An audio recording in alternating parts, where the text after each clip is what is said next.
zombies in Afghanistan. They say this place so dirty and so drugged out that even the dogs is addicted.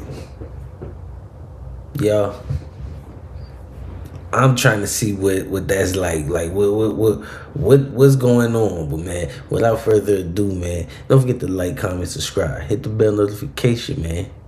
See, I get all my post notifications every time I drop these videos, man. I want to thank y'all again for locking in with me, man.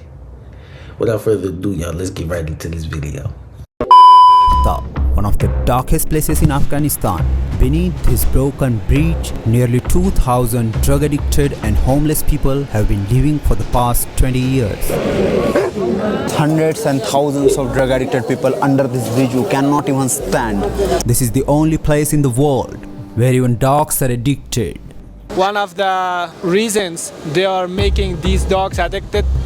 According to the United Nations Office on Drugs and Crime, Afghanistan has around 4 million drug addicts, one of the highest numbers in the world, and Poli Sokhta is among the worst affected areas. People come here and get trapped in a deadly cycle. We are hungry and thirsty lying under this bridge day and night.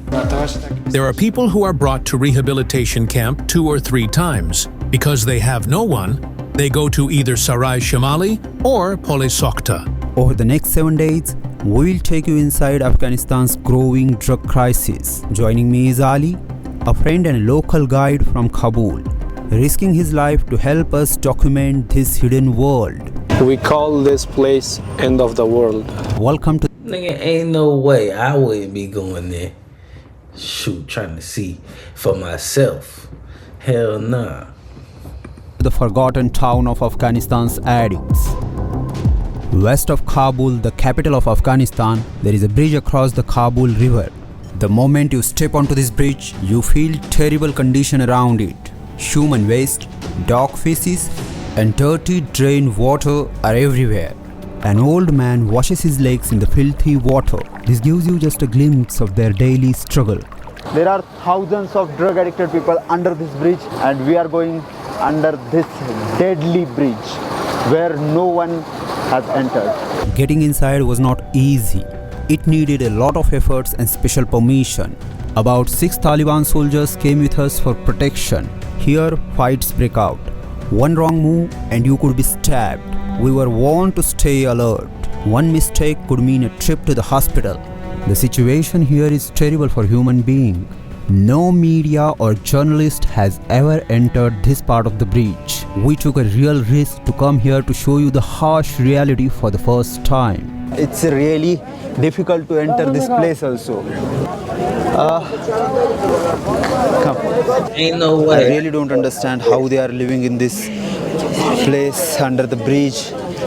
Oh, this is really sad place. I have never seen in my entire life. What the hell is this? You can see how badly drugs have destroyed their lives. Inside Poli Sokhta, the daily life of drug users is full of pain and suffering. We witnessed one of the most heartbreaking scenes here. A man was eating food he found in the trash. Another person washed clothes in dirty drain water. But the struggle does not end there. This place feels like a hell. The level of filth is beyond imagination. Once people take drugs, they collapse on the ground and forget where they are. Meet Muhammad, not his real name. He has lived here for 6 years. No family, no food for days, no way out. Yo, I ain't gonna lie, y'all. My mind is blown at this. Like, I can't even believe this what we seeing. This really go on. I see why they be trying to censor us. Like, yo, they really exposing us to the world. Like, what's the what the what and the what? Dang. Do you want to stop taking drugs? 1000%. 1000%. I want to stop using drugs. Then why don't you stop it? Where is that place where we can stop using drugs? We are hungry and thirsty lying under this bridge day and night. What should we do? There is no hope. There is no such kind of place where we can stop using drugs. Where we stop using drugs? Where is such a place where we stop using drugs and receive food and cure? Such kind of place where we stop using drugs. When you go to rehabilitation camp to stop using drugs, you are going to regret because you will face thousands of other problems there, like being beaten. Who is happy to be in such place? Do you have a family? My family is now in Kunduz. My father and mother passed away, and my two brothers live in Kunduz, in the north part of Afghanistan. I am not married. When you don't have your father and mother, your brothers really don't care about you. Tell him that here I have no one, but only God. Go inside. Go inside. It's completely chaotic here. It feels like one of the most dangerous places on earth. You can see the heavy impact of drug addiction on this country's young people. It is a human disaster. We even met a woman here. Oh, my man walking around with his whole half of his face missing.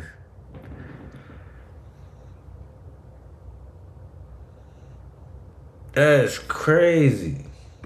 But she was not comfortable to speak, so we didn't film her. You can see there are hundreds and thousands of drug addicted people under this bridge who cannot even stand. If you look at this situation, this is really sad. Everyone has light on their head to see this place because there is darkness and entire at this place. In one corner, an addict cuts another addict's hair. Some people collect plastic from the drain. They sell it to earn just enough to survive and to buy drugs. Others make cheap glass pipes for crystal meth to earn money. People here are using meth pipes that you make. Doesn't that make you feel bad? I don't have another choice. This is my job and my work. I can't do anything else. I don't want to produce these pipes because I don't feel good when I'm producing it, but I have to keep producing. He doesn't want to produce this. He doesn't want to produce this because he doesn't feel good when he's producing this. But he has to produce this pipe. Abdul Wahad, since when you are taking drugs? Yeah, I think it's 17th years I use the drug. 17th year. 17 years, yeah. So, what was your education? You speak good English. Even after 17 years of taking drugs, you are able to speak. What was your education? Yeah, bundle of things. I think I don't think so. My English is very good, so I can break the hints in the foods of English. So yeah. I take the second year, the 12th class of college from Pakistan, and the 16th class take the master degree from India. Master degree from India? Yeah. From where? Yeah, the city. Damn, this nigga got a master's degree in college, and he stuck up on boy. Hey, even the schools, even the school system abroad and shit. Damn, I take that back, man. Stay in school, kids, for real. But nah, this is crazy. He got his master's degree, and he out here up under a bridge or whatever that is. Calcutta City Hostel University. So you live here under the bridge? Yeah, sometime out, sometime down the bridge. I think it's necessary if you want to bring the rupees and for other things you necessary you go out to for some works for another things. You bring the rupees here and you can take the drug and use the drug. Do you have family? Yeah, I have 2 wives and 7 children. 7 children? Yeah. And don't you think about them? They always advised me, you leave this thing, it's not good thing. It's destroyed your life, it destroyed our life and the children's lives. This place has many drug. This nigga got 2 wives and 7 kids, and he out there on drugs.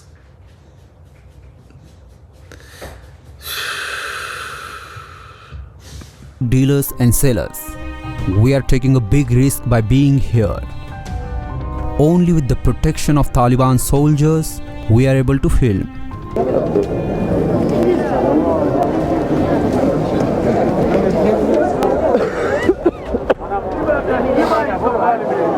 What this place was. We were just walking on the dead bodies. It was the place that I have never seen before. It's not the life. I really don't know, because they are just surviving. They are just surviving. Nothing else. Even the dogs here take drugs. Do you raise these dogs here? They are brought to this place when they are very small and being left to this place with drugs. Who brings these dogs here? These boys, addicts bring them here. Addicts who like to keep dogs as their pet bring them here and make them addicted so that they don't leave. From where do you bring them? Do you bring them from other places? Where dogs give birth, from that place they bring. So y'all motherfuckers is getting y'all dogs on drugs so they don't leave, just so y'all can have pets? That's crazy. That's diabolical. Newborn dogs and keep them here. Do these dogs stay here with you? These dogs stay with those addicts who keep them. When addicts go to work, their dogs stay here. And when they come back, they call their dogs. Then addicts give their dog water, food, and whatever they need. Those who love to keep pets like dogs here, addicted people also like to keep dogs here. They are going to bring This motherfucker just laying on the ground right here. Like, look at all this, and you just all these dogs from other parts of Kabul to this place, and one of the reasons they are making these dogs addicted is to keep them stay here, to keep them here under the bridge. After bringing these dogs under the bridge, within few days, within 20 days, they are going to become addicted and they are not going to leave this place. When the dogs are addicted, they are going to give them drugs through a bottle. Here, even dogs fall into addiction. It shows how deep this crisis goes. this is wow. See, this water is coming from a public bath, and this water is completely wastewater. This water is wastewater, but they are going to wash their faces early in the morning here. They are going to use this water, and they are going to take bath here by this wastewater. All these water come from public bath in buildings, apartments, these kind of places. It's a really sad reality. Actually, I don't understand. Everything is going on here. It's beyond our understanding. Opium poppy has been grown in Afghanistan for centuries. It was used mostly for traditional medicine and local needs. But it was never meant for the worldwide heroin trade. According to American professor Alfred McCoy, author of The Politics of Heroin, there was very little heroin production in Central Asia by mid-1970s. But everything changed in 1979. After the Soviet invasion of Afghanistan, the CIA started Operation Cyclone, one of the most expensive secret missions in US history. The CIA worked closely with Pakistan's intelligence agency ISI. With nearly $2 billion of US taxpayers' money, they armed Afghan Mujahideen fighters. But guns alone couldn't sustain a war. The fighters and their families needed income. So the CIA and ISI turned to something else: opium. They supported large-scale opium farming and gave power to drug traffickers. Trucks filled with weapons entered Afghanistan from Pakistan. On their way back, those trucks were loaded with opium. Soon, hundreds of heroin labs appeared in Pakistan. From there, heroin began to spread across the world like never before. And so the American government did this. We don't put drugs in they. That's fucked up. There are smugglers who are important. I'm not laughing, y'all. I'm not laughing at them. I'm laughing at like the cruelty of America, like the American government. Like, what the world? Yo, they is savage. importing drugs from different countries into Afghanistan, and they are also cultivating these drugs, such as poppy seeds, in various provinces of Afghanistan. The main reason we cannot stop using drugs is their easy accessibility. He is saying that if they don't stop importing all these drugs to capital of Afghanistan, Kabul, we can't live using these drugs. Even if we go to hospitals, we are going to come back to this place and use drugs for second, third, or fourth times. As an Afghan, it's really sad for me to see my people suffering from this kind of bad situation. They are living under really, really bad conditions under the bridge. And this is the result of war in Afghanistan for 20 years. NATO and their allies in other countries came to Afghanistan. USA invaded Afghanistan and brought all these results and situations to Afghanistan. See what they did. Damn, America decimated Afghanistan. To my people, to my country. Their reasons were because of unemployment, poverty, and war in Afghanistan. They became addicted. The Taliban, once accused of fueling the opium trade, has now begun a massive crackdown on drug addicts across Afghanistan. So I'm with the team of Phoenix Rehabilitation Camp, and we have Taliban soldiers with us. So they need. Also, the Taliban, the same niggas who was the bad guys to America, they got an all-out war with the drug dealers trying to stop this. So they the good guys in their country, but to us, they was the bad guys. This is crazy. Like, you see how, like, they be covering up this stuff from us not seeing it, because it's like, dang. It's, man. The entire team to catch. America just be, you know what I'm saying? It just seemed like we always really the bad guy when they make it seem like, you know, the other, I don't know. Drug addicted people and take them back to the rehabilitation camp, and it's quite a difficult task, difficult job. As we have already seen in the police Sokhta, it's the drug hell of the world, and this is a really big mess.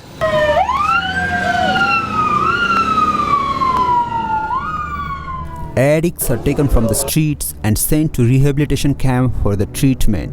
But as we have already seen, inside these camps, the conditions are harsh and resources are limited. The Taliban say they want to wipe out addiction in all 34 provinces of Afghanistan. In every corner in this area there used to be addicts. Theft were committed. We want Islamic Emirate of Afghanistan to do the same thing in other regions and collect the addicts and send them to a rehabilitation camp and cure them. We try, and we are highly committed to collect addicts from all over the country. We cure them and send them back to their families so they can continue their lives. Inside the camp, a harsh journey begins. 15 days of brutal withdrawal. No painkillers, no escape. Only cold, hard detox. But how successful are these centers in freeing people from addiction? Doctors here admit they have little hope. Most addicts relapse again and again.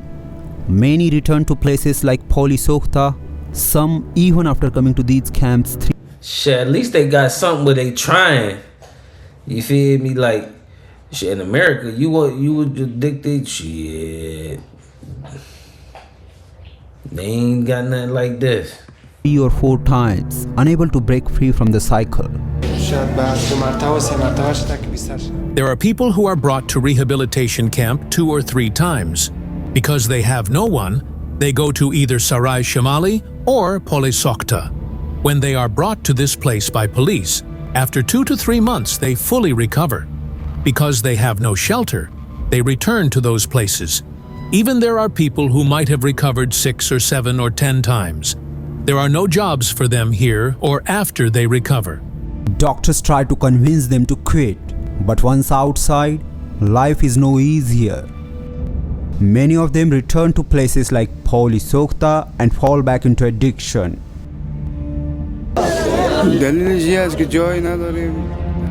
He says that because I don't have house and I'm unemployed, if I came out of the rehabilitation camp, I'm gonna come back to this place again, and it seems impossible to stop using drugs.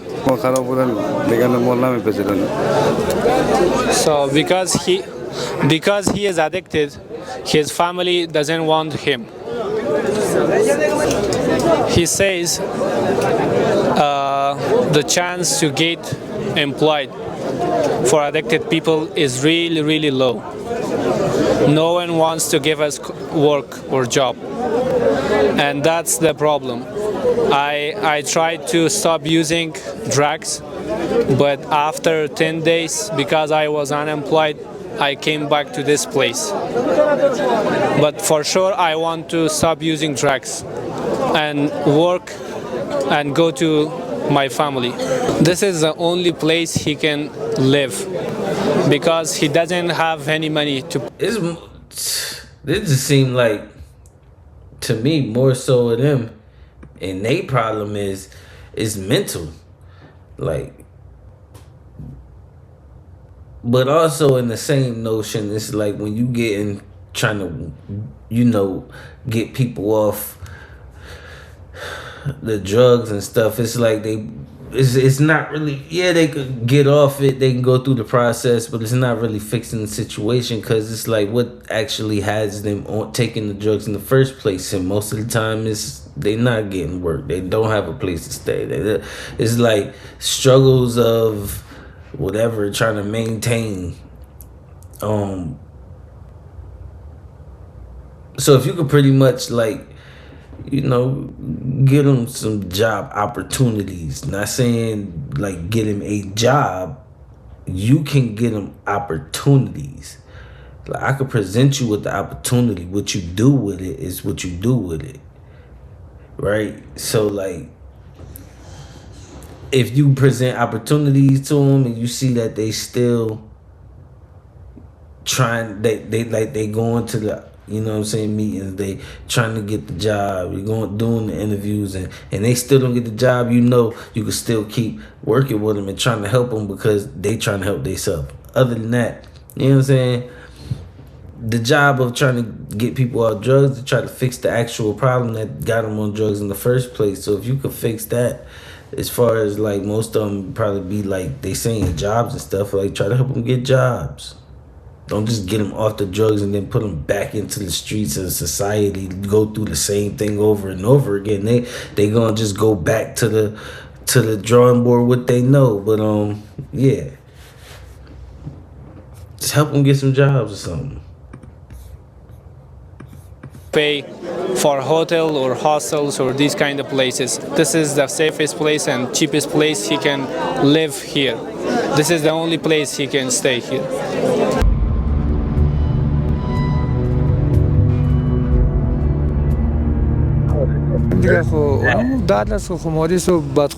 I can tolerate being injured.